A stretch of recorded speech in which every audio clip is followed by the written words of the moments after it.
All right, let's talk about that voice in your head. You know the one that's always whispering, I'll do it tomorrow. Look, this isn't about simple productivity hacks. We're going way deeper. We're talking about a complete mental reboot, one designed to totally transform how you face life's biggest challenges and unlock a kind of power you probably don't even know you have. Let's just be real for a minute. You know that feeling, right? You know exactly what you need to do, but somehow you find a million other things to do instead. It is so frustrating. It honestly feels like you're sabotaging yourself. If that sounds even a little bit familiar, then you are in exactly the right place because we are about to unpack why that happens and, more importantly, what you can actually do about it. So, first things first, let's really understand the beast we're dealing with here. It is so tempting to just write it off as laziness and then beat ourselves up about it. But the truth? It's way more complex and, honestly, a lot more interesting than that. Okay, this is such a crucial distinction to make. Laziness is just not wanting to do something. It's a lack of effort.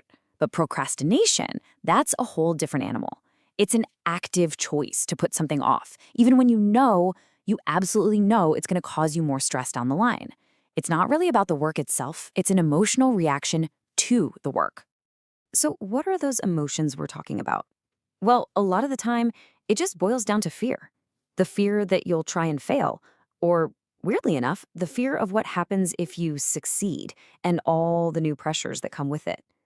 You throw in that paralyzing perfectionism, where a task feels so huge you can't even start, and you've got the perfect storm for putting things off.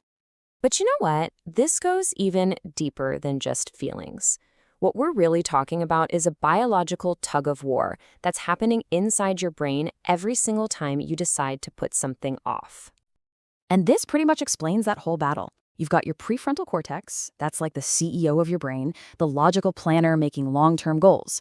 But then you've got your limbic system, which is basically a toddler that wants a cookie and it wants it right now. When you procrastinate, you're just letting the toddler win that argument. And it all comes down to this simple fact. Scrolling on your phone gives your brain an instant little hit of pleasure. Tackling that huge, important project, well, that feels stressful. Your brain is literally hardwired to choose the easy, comfortable path right now, even if it's going to hurt the future you. Okay, so we get it. Our brains are kind of working against us. So how in the world do we fight back? Well, the solution isn't some gentle little life hack. It's a complete radical shift in how you think, and it's inspired by one of the toughest human beings on the planet. It's called the Goggins Mindset. This quote really sets the stage perfectly. Inspired by the ultramarathoner and former Navy SEAL David Goggins, this whole philosophy is about a radical, no-excuses commitment to pushing way past your perceived limits. It's intense, it is demanding, and you know what? It is brutally effective. The absolute core of this entire mindset is right here. Instead of running away from discomfort, which, let's be honest, is what procrastination is all about, you start running towards it. You begin to see difficult, challenging things not as threats to be avoided, but as essential opportunities to get stronger. Discomfort basically becomes your new compass.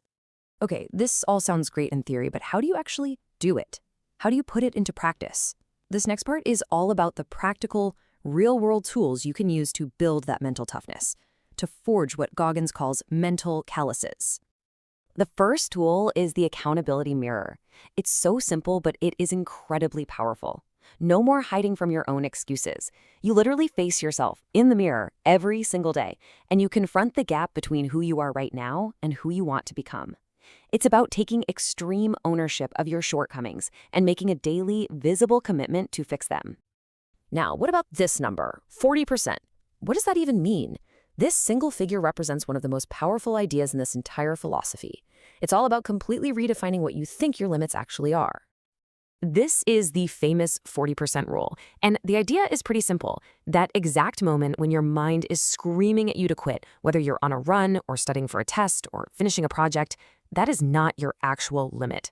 It's just the 40% mark. Your mind is designed to give up long before your body actually has to. Seriously, let that sink in for a second. Every time you've ever stopped, thinking you had nothing left in the tank, there's a huge, untapped reserve of potential just sitting there, waiting for you.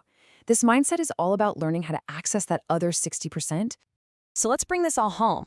How do we take these powerful, kind of intense concepts and actually integrate them into our own lives to finally break past our own 40% limits? It all comes down to living by these principles every single day. It means embracing discomfort instead of running from it. It means owning your excuses, all of them. It's about intentionally callousing your mind by doing hard things, mastering that voice in your head, and learning, really learning, to turn pain into your greatest power source. This is the blueprint. And in the end, it really boils down to this one simple choice. And it's a choice you make every single day, every single hour. The path of procrastination, that's the path of the comfort zone. The other path is harder for sure. It's filled with discomfort. But that's where your true potential lies. So the only question left is, which one are you going to choose today?